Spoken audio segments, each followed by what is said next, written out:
وہ کسی نے کیا خوب شعر کہا تھا کہ حج ادا کرنے گیا تھا قوم کا لیڈر کوئی، سنگ باری کے لیے شیطان کی جانب گیا، ایک پتھر مارنے پر یہ صدا اس نے سنی، تم تو اپنے آدمی تھے، تم کو آخر کیا ہوا۔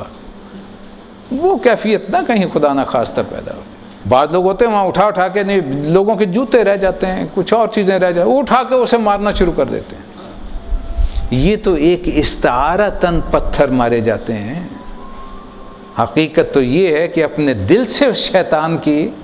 بندگی کو، شیطان کی لذات کو دور کیا تو پھر تو وہ رمی ہوئی،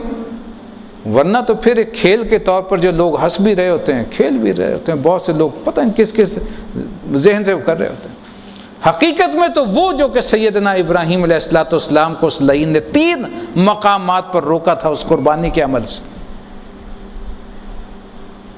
لیکن جو وفاداری نبھائی تھی سیدنا ابراہیم علیہ السلام نے، ان مقامات پہ چلتے ہوئے جب تک وہ نہ یاد آئے۔ سورہ نجم میں وہ الفاظ آئے نا، وَإِبْرَاهِيمَ الَّذِي وَفَّى، ہمارا بندہ ابراہیم وہ وفا کا پیکر، اس